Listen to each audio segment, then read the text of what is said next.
Done.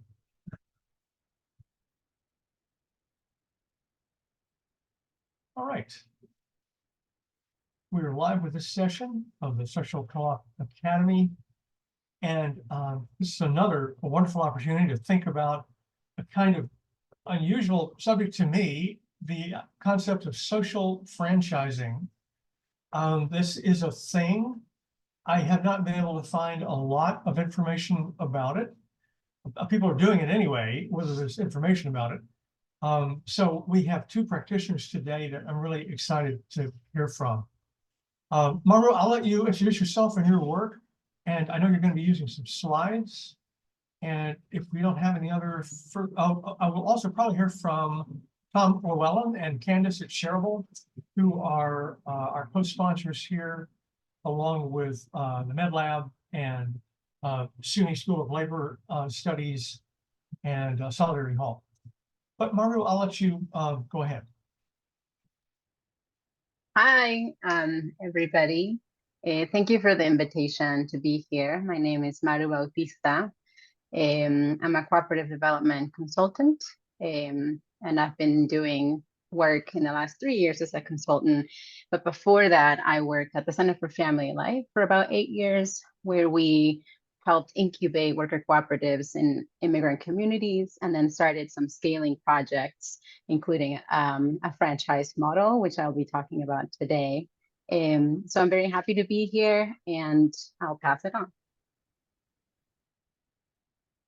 All right, let's see. I'd like to ask Laura just to introduce herself, and then we'll give the mic back to Maru for her presentation. Hi, I'm Lauren Greenspan. I use she, her pronouns. I am with the Community Purchasing Alliance, and I've been there for about 8 years, and I've been a part of the process of learning franchising, learning how to start with a local cooperative in DC and become a network of cooperatives that is multi-regional, and with startups in Boston and Cleveland and other budding purchasing opportunities in other areas of the country. So I'm delighted to be here and excited to learn more from you, Maru. Great. All right. Maru, if you're ready, go ahead, and I think you can share screen if you need to. I can. I believe everybody can see my screen.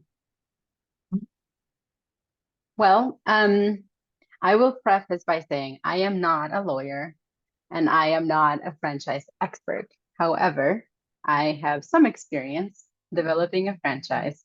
And with that in mind, I will be sharing the things that I've learned and what it looks like in practice. So this is what I'll do briefly in the 20 minutes that I have. I'll start by describing what commercial franchising is so that we can have a base understanding of what we mean.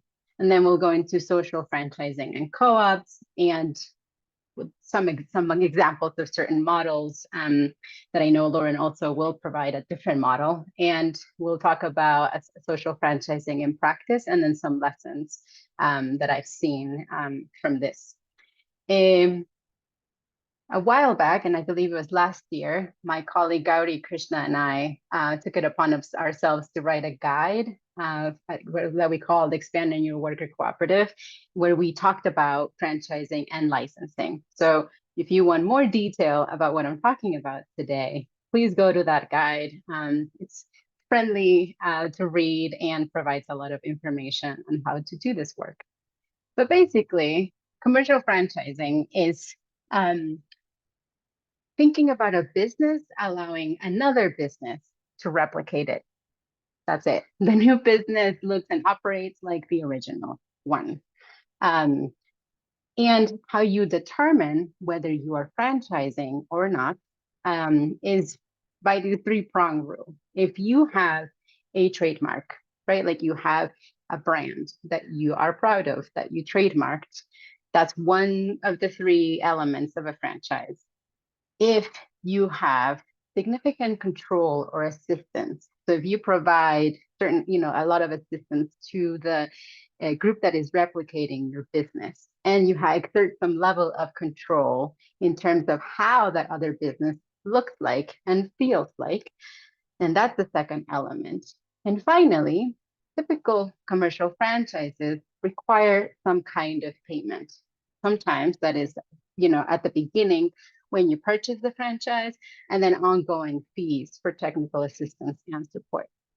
So if you are using and you find yourself using or needing to use these three elements, then by the federal regulation, you are considered a franchise, a commercial franchise. These three elements are very important because you might be having or needing to have two elements, or that you are doing potentially a trademark and significant controller assistance, but you might not do a required payment or not. So to avoid a franchise, you would need to do two of the three elements potentially. Speak to a lawyer, but these are the three elements typically that define or that make you look like a franchise. There is a federal franchise law that determines like how all of these elements function and what the requirements are. And the other important thing is that of all of the states in the United States, only 13 of them require that you register your franchise, meaning that you tell them, I have a franchise, here's all my paperwork, and on a yearly basis, you comply with the requirements to maintain your franchise. If you're not on a registering state, there's other procedures. Where we did a little bit of work on this with New York, and New York is one of those 13 registering states, which is why it's top of mind. You have to work on developing a franchise disclosure document, which is about a 240-page document that describes all the elements of the relationship between the franchisor, right? The entity that has the trademark, that has a brand, that is a business that we want to replicate, and the franchisees, the people that are going to be purchasing the ability to replicate and create their own businesses. So why to franchise? And this is something that we have in our guide. We might want to explore expanding models of worker ownership, right? Like a question to ask ourselves is why do we want to do this? Why do we want to scale elements of our business? So you might want to expand models of worker ownership or any other kind of ownership. You might want to expand your business. You might have saturated the market where you are. You might get a lot of inquiries about in other places that are interested in replicating your business. And so that's another way of expanding your business. You might want to generate a steady revenue stream for the worker cooperative through the expansion of the business. You might want to franchise because there's more demand for your services and products that you can't meet without expanding, right? Without replicating yourself in other places. And then you might want to franchise because like you already analyze that there's a market or competitive advantage for expanding your business. Okay, so that's why you might want to, and the questions that you might want to ask yourself about why you want to franchise. And then there's different things that you could franchise. You want to franchise because your profitable business model. You have shown that it works in one place. You have lots of things that make it work, and you say, I want to replicate this because it works. We have a strong brand. You might also have something that is recognizable in the market, right? So you might want to franchise because your brand is already well known. Could also want to franchise because you have high quality services in a challenging industry, right? Like you might have figured out how to do something really, really well in a challenging industry, in an industry that is hard to access on your own or to start from scratch on your own. You might also have developed some technology, right, that improves your operational systems that you say, well, this is something that we could share with others because we have figured things out. So as you can see, it's elements of value add to others, but that are unique to your business model that you want to share. You also want to franchise because you have a strong network of vendors or partners, right? You already have like a connection, You might already have a strong supply chain, and that's why you want that you can franchise that, right? You also could franchise because you have training programs for workers that work, right? And some examples, it could be something very specific that might be for a particular community, that you can help certain workers to get training in a specific industry. So think about something that is unique, that is value add, that nobody else does the way that you do, and that you feel really comfortable with how it looks and how it feels and what it does. And then if there's anything else that in your business that you wish to share for others to replicate, then you can also consider that that's what you want to franchise. So in social franchising and co-ops, the end goal, the big difference between commercial franchising and social franchising, the way that I see it, is the end goal, right? In commercial franchising, we want to increase profit, right? We want to do this. The purpose is to have more profit, to increase our profit. And in a social franchise, well, there's some social benefits that you're seeking to reach, right? And also our communities, like the communities that we're serving, could be providing the services in the business, or could also be receiving the services or the products that your business is offering.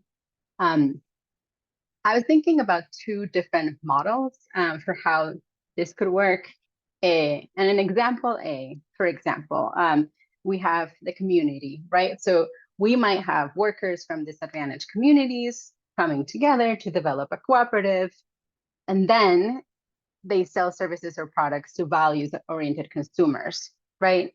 So here, the social benefits are for the community that is coming together to create a co-op. And the goal here could be to create more opportunities for community members to own their business, right? So that they don't have to start from scratch, so that they don't have to operate in isolation, so that they, increase wealth and have more safety in the workplace, right? So the social benefit in this particular model is in the community that is comprising the co-op, right? That then you replicate. There's another way of doing this where you have community, both the people who are creating the co-op, right? They can be workers or staff and from disadvantaged communities, and then they provide services or products to community that wouldn't be able to access it otherwise or can't really afford it. An example here could be home care work, right? As an industry. So you have home care workers coming together, creating a business and offering those services. The purpose of it is to offer those services to other groups who might not be able to access them or afford them.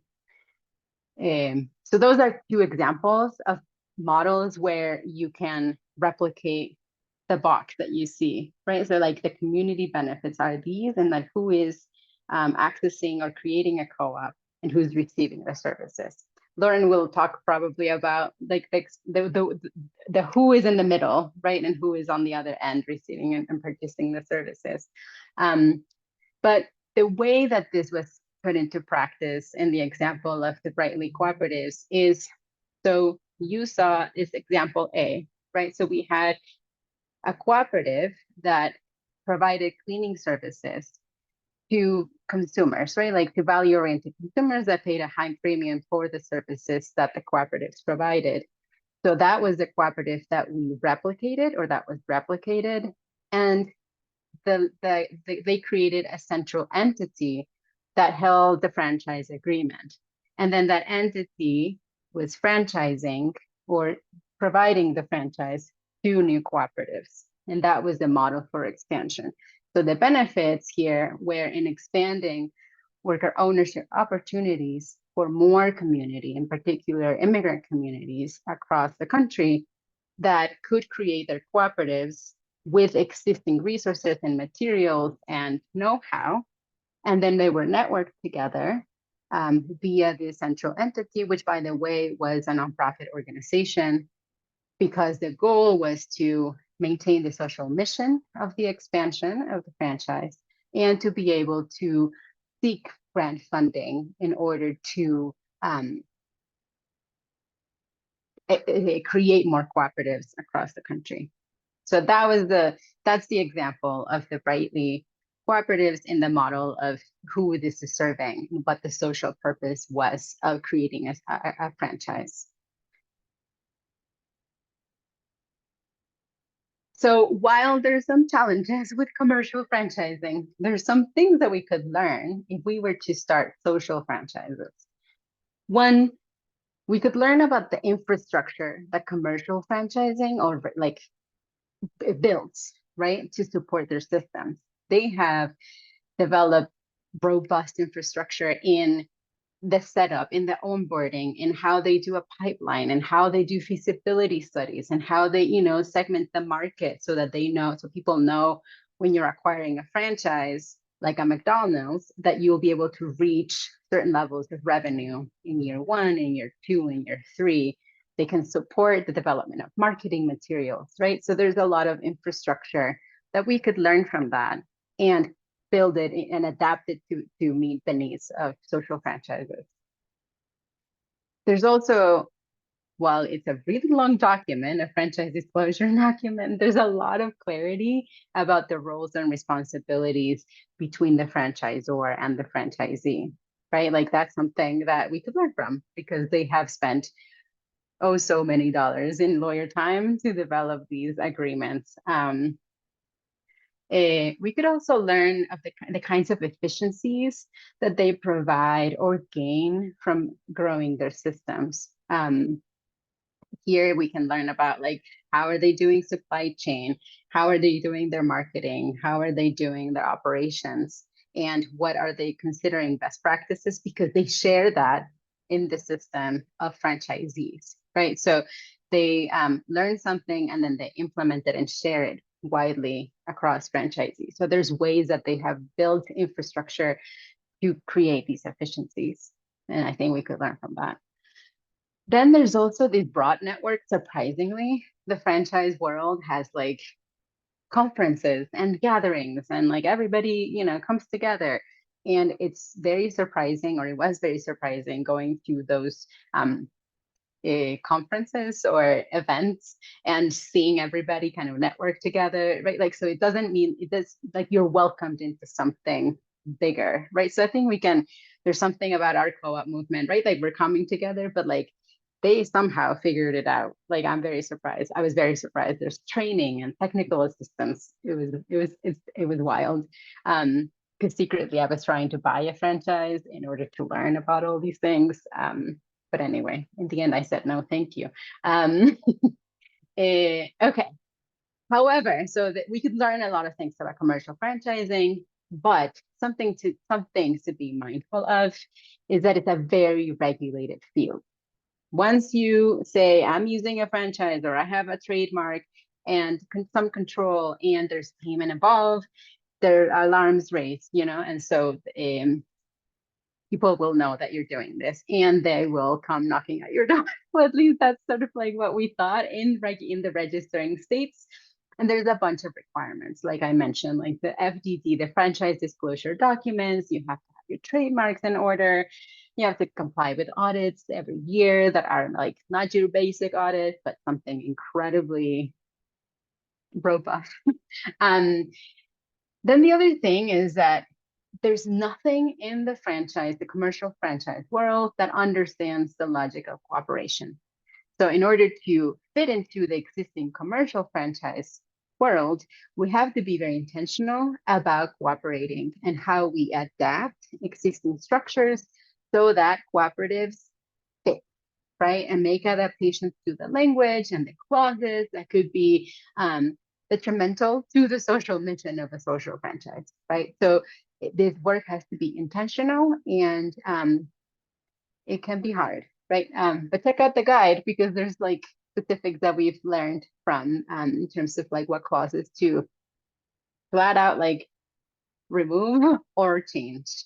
It is costly to set up and maintain. That's something that we learned that needs, you need financing in order to do this because of the technical expertise, right? Like you should hire a franchise lawyer. You should hire people who know how to do these basic things so that you tick the boxes and are able to function essentially as a franchise.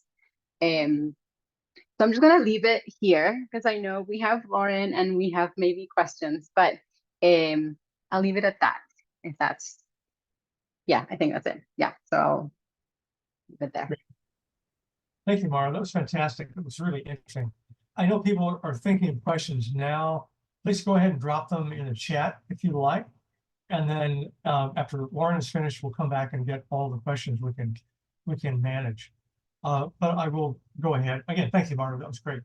Lauren, go ahead if you like. Thank you. I'll just try to share my screen here.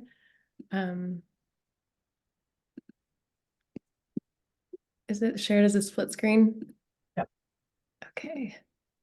So as I shared earlier, I work for the Community Purchasing Alliance, and we're a cooperative that started in DC, but now we've grown to other parts of the country. And our mission is to build and grow purchasing power to strengthen local community institutions and the communities that they serve. And so in terms of how we work in our business model, we start with our community institutions like churches and synagogues and schools, and they come and they gather and they share pain points with us of, we're struggling with our janitorial services, we're having trouble finding security providers. And then we facilitate, listening to their pain points, we facilitate a request for proposal process. And then we go out and we look for preferred vendors. And our mission is to find vendors who are BIPOC owned businesses, women owned businesses, cooperatives, really trying to shift spend from national vendors to local businesses. And so at this point in our business model, we help our organizations who own the cooperative, we're a member-owned cooperative, to contract with these vendors and receive their services. And this is an opportunity for us to also support on the capacity building side. So a smaller vendor may be able to level up and grow with our network. So starting perhaps with a smaller church or school, and then growing to some of our, bigger institutions as they learn. And then, yeah, how we kind of, the organizations are not paying us directly for these services. They're working directly with these small businesses and vendors. And then our business model is to take a small portion of rebate revenue from that transaction. And then how we're trying to think about turning this into a network is, we made the decision to start with a really strong central network with representation from local co-ops. For coordination, we say, this is right along with what you're saying, Maru, about efficiency. Like, we centralize for efficiency and effectiveness, but we also understand that there's need for local responsiveness. There's local context. There are things that might work in one region of the country that don't work in another region of the country. So, and I should also preface that we're still very much in the learning phase of this. We have one self-sustaining cooperative in DC, the initial co-op, and we have a co-op launched in Massachusetts, and we have a lot of momentum in purchasing in Cleveland, Chicago, Connecticut, but we're not, a chicken in every pot, a car in every garage, a CPA in every city yet. Kind of, we're still growing and learning. So some of our wins and metrics is that last year we had 23.9 million in contracts in DC, 174 participants. We shifted 10.4 million to BIPOC owned businesses. And that's out of 424 contracts and 13 programs. And then Massachusetts is coming along too. They've grown 3 times from 2023 over 2022. They have 740,000 in contracts. They've been able to contract 31% with BIPOC owned business, and they've been able to accrue about $250,000 in savings. So I think I'm just gonna pause here. Just want to show some of the people and faces that are doing this work with us. This is actually from today, my colleagues Tommy and Alex at a women's clergy conference. And then on the right here is our Massachusetts board. So really proud of the people and the work that's happening. Wow, amazing.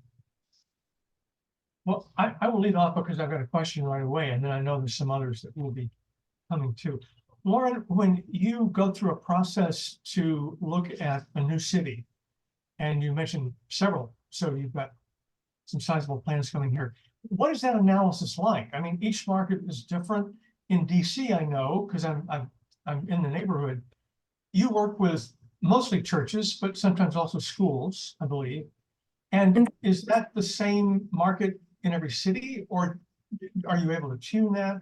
What are the kind of factors do you think about when you're making a decision to commit to the big, process of launching a new version of CPA? Yeah, one thing we're looking for is how many, well, first and foremost, just local buy-in. Like, do we have partners on the ground to start, a task force to start doing a feasibility study alongside of us? Felipe Witschger, who is the co-founder of our organization, he back in, I think 2018, had an incubator workshop, and out of that came a lot of interests and a lot of people who were wanting to learn how to do this. And a lot of those folks are the people who remembered those conversations and started organizing before we were able to come and add capacity. And then I think once we have those local partnerships, another is organizing networks. So we've partnered with, organizing the Industrial Areas Foundation for a while, and some of the other institution building, capacity building kind of networks that are there. And then we also look for, are there anchor institutions, like these larger institutions that would be able to kind of, these larger schools, sometimes even universities, that might be interested in these initial purchases. And we do try to start with electricity. And so that does eliminate some cities, because the electricity markets are not deregulated across the country. And so where it's possible to do group purchasing of electricity, it tends to be a place where there's more traction, because it's and it's an easier place to start than, for example, our other programs that take a little bit more local buy-in. And Let me just ask if either Minsun or Matthew might have a question right away, as we're looking for other questions in the chat, or raise your hand with a little button and we'll recognize you. Minsun, any thoughts on this? Because I know you're thinking about this subject too. Yeah, so I'm with the Rocky Mountain Employee Ownership Center, and we are also launching the Drivers Co-op Colorado. We are actually in the process of creating the federation as well. So it's really interesting to see how this whole social franchising model works. I guess for Maru, I'm kind of very curious to hear your experience of launching the very first kind of platform co-ops using sort of social franchising model at Up and Go and Bradley. I wonder, whether there are the biggest lesson that you want to share, because it was a pretty wild project that we want to kind of replicate too. Thank you. So I'm not involved in the project anymore since I left 3 years ago. However, from the time that my team and I were developing this, and I see someone from my former team, Santiago, here, there's a few lessons, I think. One of the things that we struggled with, and I think a lot of us co-op people can struggle with, is with structure and governance structure. Sometimes we want to solve for all the issues or all the elements that we want to see from the start. And we tend to over design, I think, right? And so we want, this thing to happen and connect to this thing and involvement from everybody. And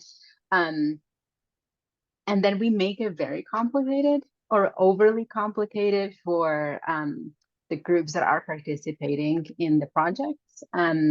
So I think one big lesson is less is more at the start, and then over time build, right? Reflect build and make adaptations as you need.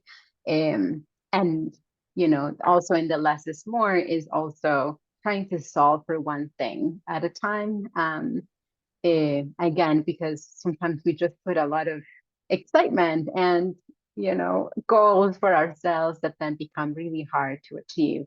And this might be a simple thing, but I honestly think that if we could go back, maybe I would think that we would want to design less elements into it and then add over time. So that's one big thing, I think. And this question, I mean, I also see this question about autonomy and independence, which is something that was a tension from the start, right? Like, where are we adding value, right? Where are we actually helping immigrant workers start their businesses in a network way, in a supported way? And how can, and where are the lines, right? With where they can self-manage and self-govern. And I think having that clarity ourselves from the start is really useful. And in franchising, there are lots of requirements and lots of things that are built into it, like an operations manual that is a guide. The franchisor can't dictate how people implement, you know, internally or make decisions internally, because they want to avoid being seen as an employer, right? So for example, and this is the example that they gave me, so I keep saying it. If you think about a Subway, you know, they might say, here are all the things that need to happen on a daily basis to make sure that the customer experience is the same across Subways. But one franchisee, so an owner of a Subway, might say, oh, you know what? I'm going to start with one worker, and this is how we're going to do it. So sometimes our experiences with franchisees is because the owners are making decisions about how to meet the requirements or the guidelines for success. So there are elements of autonomy in operating and self-governance that are still there, but we got to be intentional about what it is that you want, you know, like what is the advantage of being franchised together, right? And that's it, you know. And also, how are we connecting with the co-ops that are in a franchise or are in a co-op of co-ops, right, for decision making, particularly when your entity is a nonprofit serving for-profit organization. So it gets a little complicated, but I think with some clarity and intentionality about purpose and what value the franchise is offering, you might find some answers.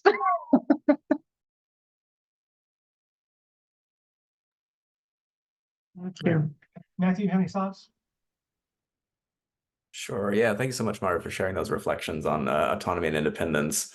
I was also curious because I feel like this comes up a lot in the social co-op conversation in particular, that we talk about dependency relationships. And so like a lot of times we specifically are concerned about like creating social co-ops that will become maybe excessively dependent on a particular revenue source, such as like government contracts. Could you speak a little bit to like sort of diversification of revenue in the franchisee relationship, and if it like ends up producing any kinds of dependencies that like are systemically of concern?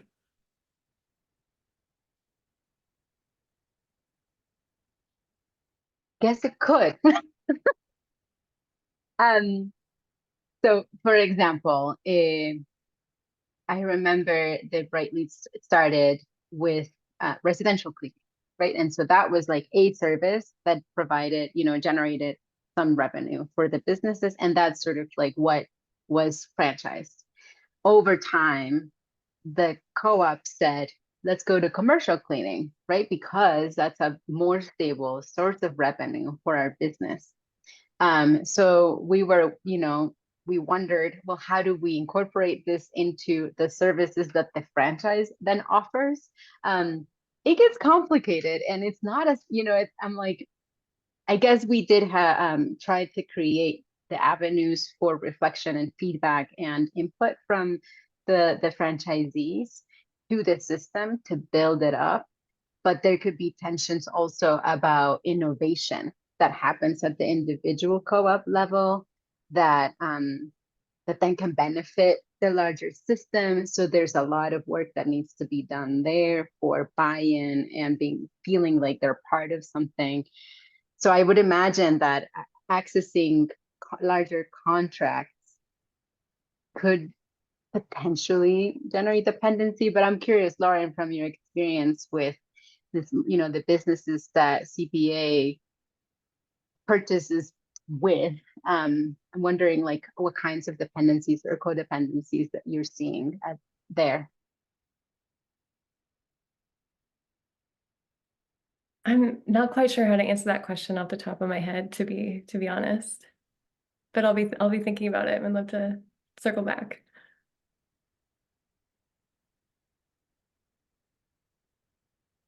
Is there something else, Matthew? Sorry.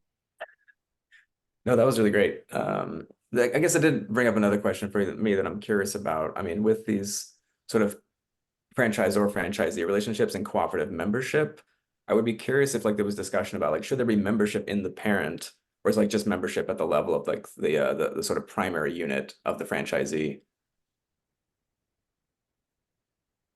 Yes. I think there should be membership at the parent level. Perhaps a different entity structure would allow for that relationship to be seamless. With a nonprofit, there are these big caveat about the nonprofit mission with a for-profit relationship with the co-op businesses. But I would imagine if it was, say, like another secondary co-op, then those tensions and that friction could be avoided and more seamlessly work. We've structured the network in that way. We're creating a new entity, and we're in the process of writing the bylaws for that. And it's a representative body with representation from the local co-ops. And we're also trying to make it a multi-stakeholder cooperative that has worker representation as well. Oh, great. I see Sharon has a question. Sharon, go ahead. Hi, I'm Sharon. I'm in San Francisco, and I've just been getting involved more in cooperative organization, looking at trying to get involved in some locally. And I guess my question is, I've always seen a franchise as something where the name recognition is kind of a forefront above other things, like the typical one being McDonald's, although my understanding is that corporate has kind of subsumed a lot of the franchises that used to exist. But for something that's trying to promote a more decentralized worker ownership kind of situation, what do you see as the advantages of a franchise versus something as a federation, or people just coming together in a more loosely knit kind of grouping? Mm-hmm.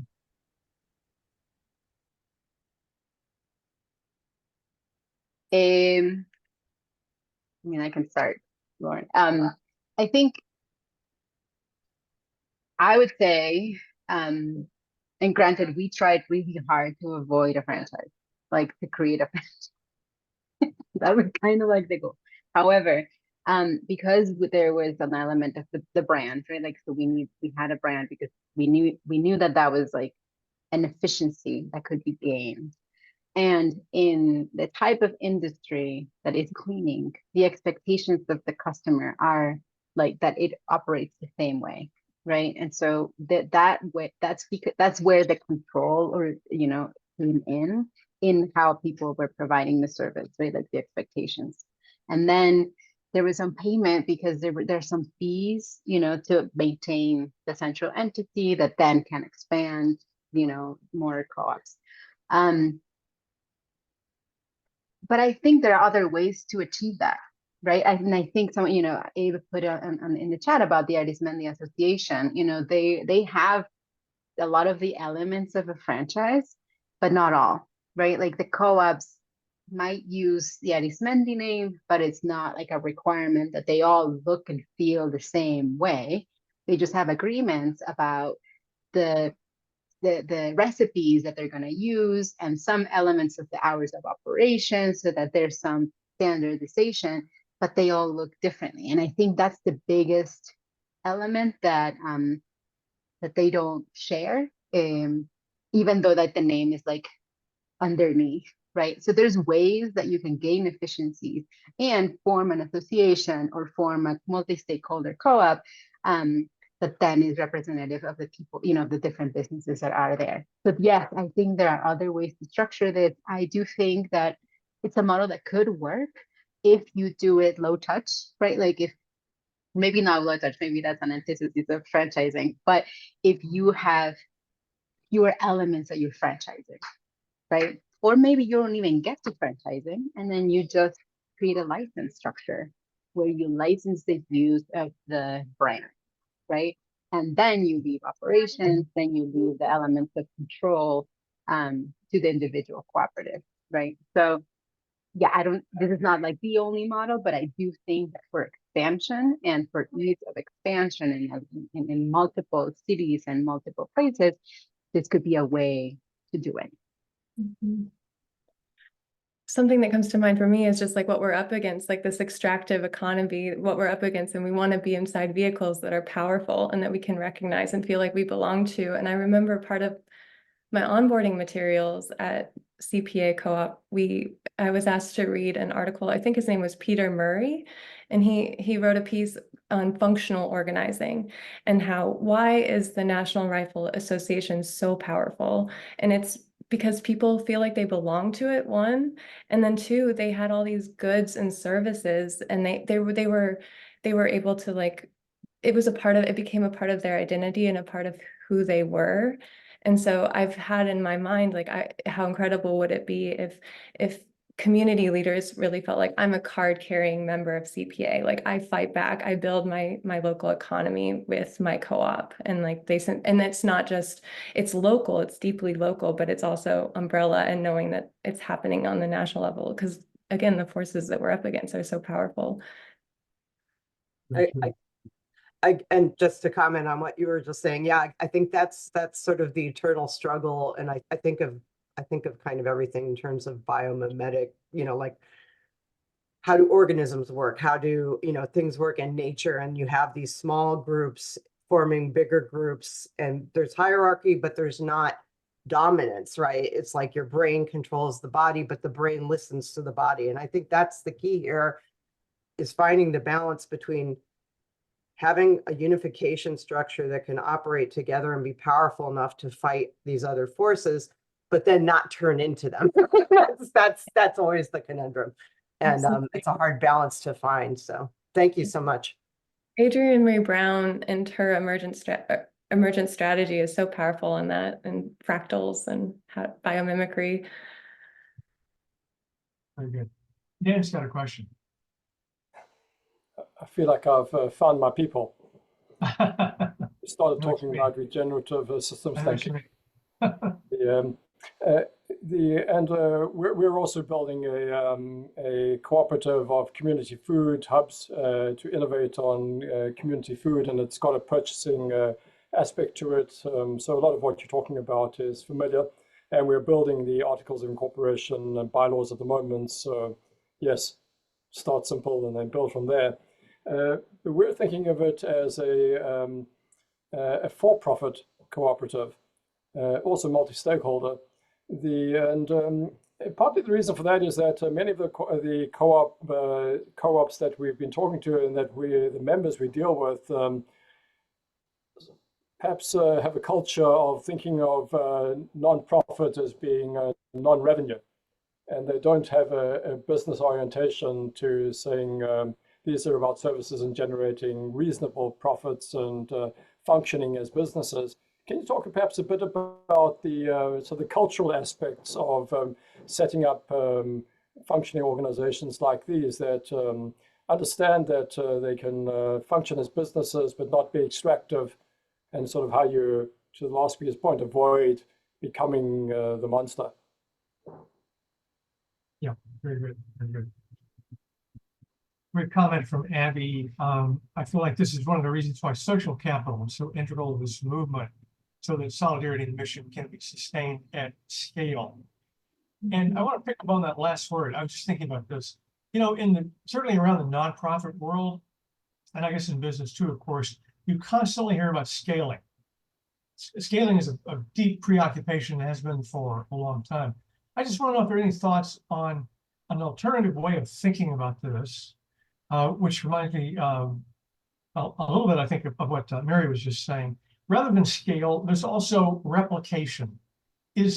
I'll throw out as a question, is franchising a way of replicating as opposed to scaling? And isn't that possibly a better way to go, given the disadvantages, the distortions that can sometimes happen with scaling? So that's pretty philosophical, but anybody got any thoughts on that?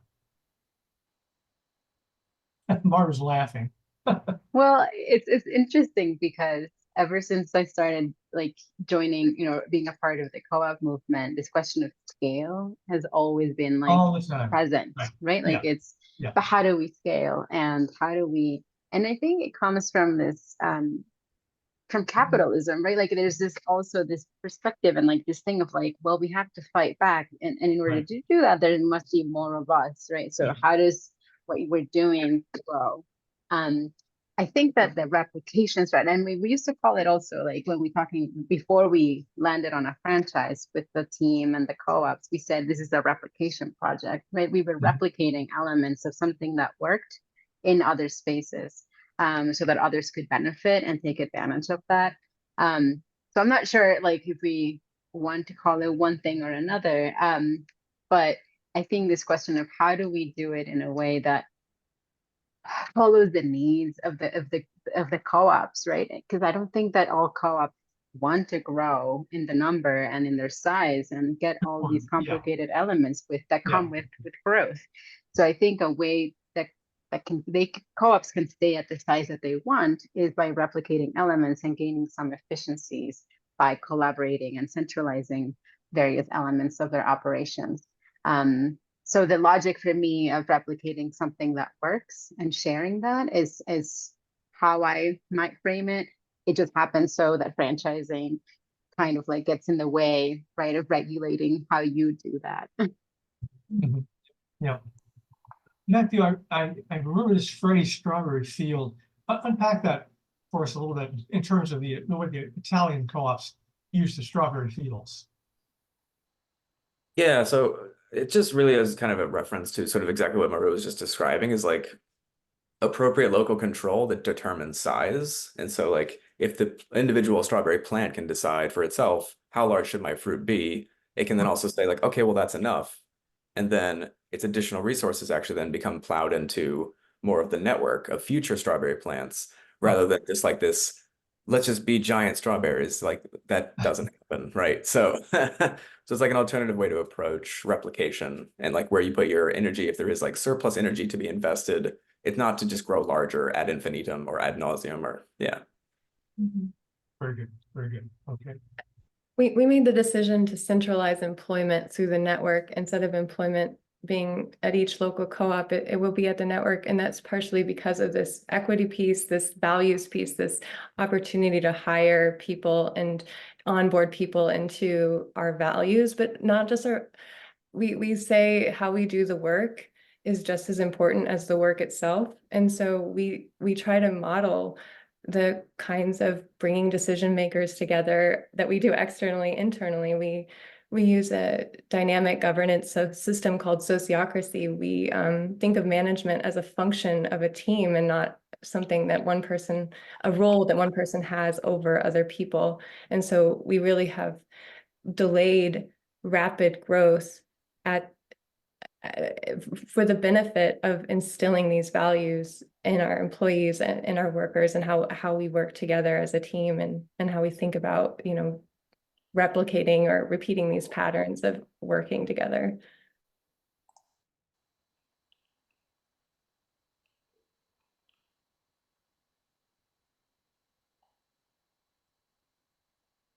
Oh, you're on mute, Elias. I'm sorry, thanks. Arda has a question here in the chat. Arda, would you like to just go live and just ask her question? Yeah, sure. I mean, this is more like a bigger, maybe like fear that I have than a specific question. Sure. But like this idea, I think like what's so powerful about co-ops, whether it's in terms of like their economics or is the insourcing of power, right? Like, and the insourcing of like autonomy and decision making and wealth, and taking it back from the ways that we've like given it away in so many reasons. Is that self-determination? And I think that is in tension with scaling, right? Like that is part of what's lost when you want to like scale and make absurd large, or had it taken. Absolutely, Matthew. And on the other hand, I have this, I don't know, maybe fear or dread that like, you know, the co-op bubble is so tiny and it's not popular enough to like, you know, really like gather mass and like become an avalanche, you know, and like actually be hopefully as viable and useful and like well known and well supported of a way of running a nonprofit or a company or whatever it is, right? This kind of like participatory, self-directed thing. And so I guess like what I'm wondering is, what aspects of scaling are good, like, and what aspects of scaling are bad that we want to like shy away from? Like, is federating or franchising a way to do this? Like, you know, how can we untangle the scary and harmful parts of growth, but still keep hopefully the benefits that allow us to like, you know, get more traction than this tiny bubble that we're currently in? Good question. Anybody want to respond to Arda before I go to Roya?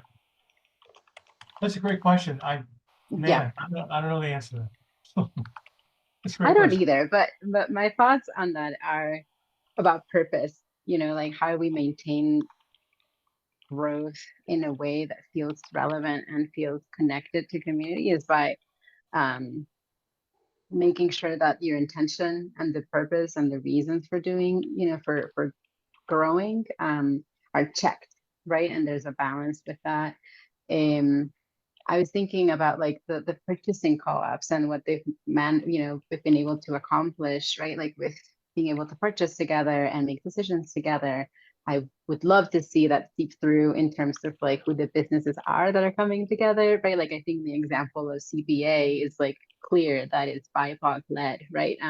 And for the benefit of those. So I mean, I think we need to try, right? And learn and share. Because otherwise we might stay in the theoretical and the fears of the theoretical about like, oh my God, we're gonna grow and then we're gonna dilute sort of like the principles and values that we hold high, right? Or like we want to see in terms of equity. And so I think, I don't know, there's an element of me that the part of me that wants to continue trying, right? And trying to like do something that makes it easier for people to start. I mean, in the work that we were doing back in 2016, it was noticing how difficult it was to start a new business, right? Like how, I mean, it is always very difficult, but it was incredibly difficult for our immigrant community that we were serving and working with. And so we were saying, our goal was, how can we make it easier for you to start your business? And how can we provide the same opportunities to more people that need this support? That was the goal, right? Like that was the mission of why we were doing what we were doing. I don't know, those are my 2 cents. I'll leave it at that. Yeah, I'm so deeply aligned with what you just said, and like knowing what the aim is and knowing what you're driving towards together. And in some ways, I feel like when we use language of good or bad, maybe it's more helpful to say, is this useful or not towards our aim? Because as soon as we get into the good or bad and the different moralities that we have, I think what I love about the kind of broad-based organizing that our co-op is a part of is that these synagogues, churches, schools would probably have very different definitions of all sorts of things that are valuable or important or quote unquote good in some respects if they got in and started, but they have a shared aim and it's tangible and they're working together. And so we're not trying to solve the Israeli-Palestinian conflict together. And we probably all disagree so much if we were to sit down and talk about it, but we're doing something together and building community around that. And it's useful and we're driving towards that aim. Yeah, that's great. Let me go to Roya and then Matthew has a question in the chat too. The final question there. Roya? Thank you. You know, we are part of a teacher cooperative. We are the first teacher cooperative in the state of Colorado.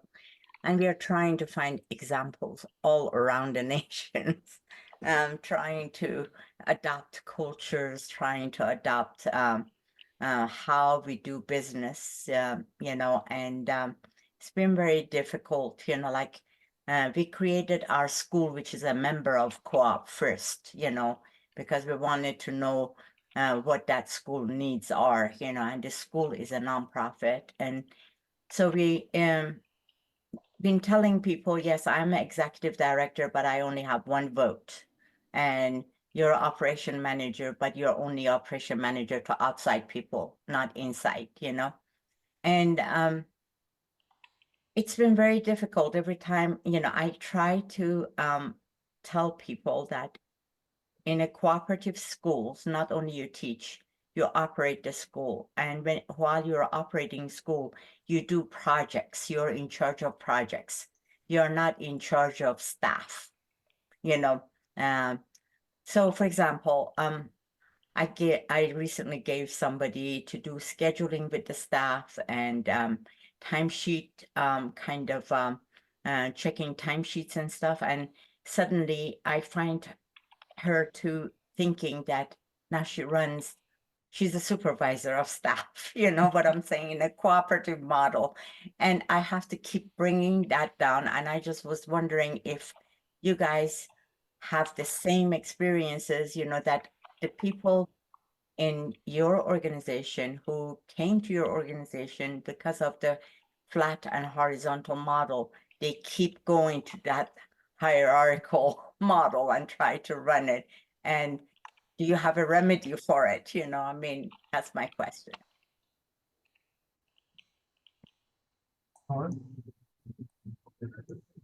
I mean, I think that co-ops make decisions about the kind of democracy that they want to design or build into how they operate. And I've seen examples of really, you know, flat structures where everybody makes decisions together. Everybody sort of like takes turns in the management of the organization, and examples where there's a little bit more hierarchy and, you know, people elect others and vote, you know, to maintain those people there. And so there's accountability that way. So I think it's about what works for you, no, and how you want to be with one another and where it feels okay to have hierarchy and when it doesn't feel okay to have hierarchy. I don't know, this might be controversial, but I think, you know, there's co-ops look very differently one, you know, from each other. So I think there are some examples and case studies and tools that may help you work with the rest of your team to figure out where you want to land for yourselves, and then practice implementing that, right, with clarity and roles and responsibilities for all of the co-op members. I'll drop in a tool that might be helpful. Thank you.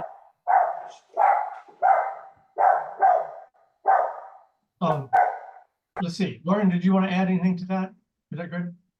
Just briefly, that I do like the way that sociocracy, again, the paradigm that we use talks about hierarchy. It's a hierarchy of scope, and are we looking at the airplane, that view of the organization, and then is this the scope on the ground, and driving power and decision making to those closest to the work whenever possible, and making sure that those who are working, you know, at the grassroots level are a part of decision making, and again, rotating through and like have a real voice and how the organization is run. But understanding that we all have different vantage points, and that's what, and we talk a lot about ownership and what do you own? What's your domain? Yeah. I want to get to Maggie's question about financing, but I thought I'd ask Abe about the Arizmendi strategy he mentioned in the chat, switching to a Zimmerman model. Abe, if you're there, could you tell us a little bit more about that? I'm not quite sure what that was about. We like to do video. Sure, can you hear me? Yeah, okay. Yeah, I did some interviews with Arizmendi for my master's in cooperative management program. And yeah, they're switching from just replicating bakeries because they have plenty of bakeries in that Bay Area already. And they were trying to do the switch during the pandemic, which was difficult, but they were learning from the Zingerman's food system in Ann Arbor. Their strategic planning process, which is basically doing storytelling, which is a 5-year imagining of what it will be like in 5 years, and then getting all the elements of the stories to do. Sorry for the background noise. Doing the strategic information from those stories and creating businesses which are different from the original ones. You know. Oh, very interesting. Cool. Okay, there's a link, Zimmerman link in the chat there, I saw. On this lovely question of financing, Maru, any wisdom from your experience around this subject? Oof, I don't know if I have wisdom. The way that what was being fundraised for was the cooperative development side of the franchising. Does that make sense? So like every time a co-op was developed or replicated, the philanthropy was funding that work.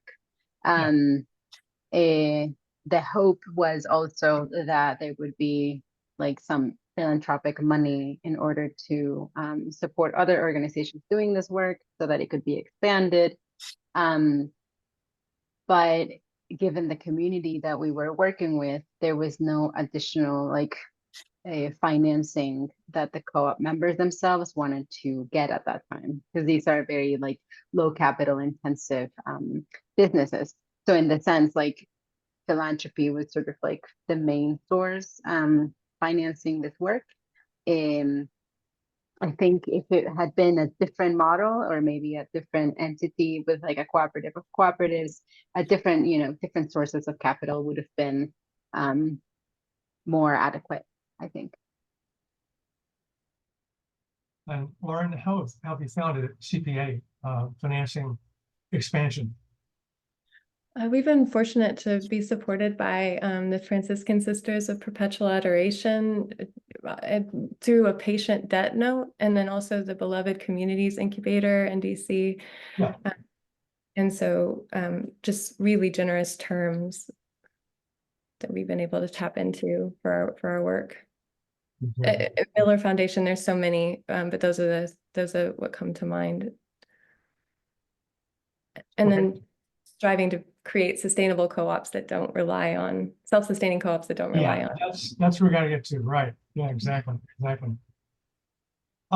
Fantastic. I'll just say personally one little quick thing, and then I want to ask Tom to remind everybody about our wonderful Canvas tool and all the wealth of articles and things available there. What's exciting about this conversation, just in a general way, is that I feel like we're beginning to build infrastructure, beginning to kind of move up to one level above where we've all been operating, reaching for some kind of a national project here. We're not there yet. We just have pieces of things, but there are a lot of great pieces coming together. And what we're thinking about here is how some of those pieces would interoperate, So I think that's really exciting work to finally get here. It's taken a long time. Tell me, through there, could you say something about the Canvas? And anything else you want?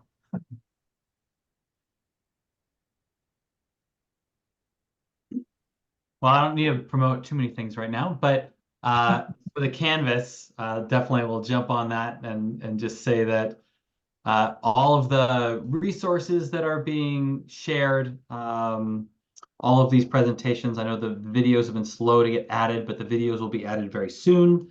The transcripts of these discussions and also like slide decks, we're collecting all of that on Canvas. Just put the link in there right now.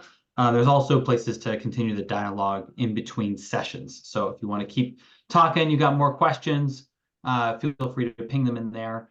And if you have any trouble accessing that Canvas, you can either contact myself or Candace, and I'm Tom at shareable.net, and then there's Candace at shareable.net as well, and we're happy to help you out with that. Great. Any other thoughts? All right. Lovely. Wow, terrific stuff. Thank you very much to Maru, to Lauren, my colleagues, Min Sun and Matthew, and also Grace Olson, who's here, our intern. Hi, Grace. And we will see you all next week, same time. Blessings. Thanks for having me. So much. Thank you so much. Thank you. Bye, everybody. Bye.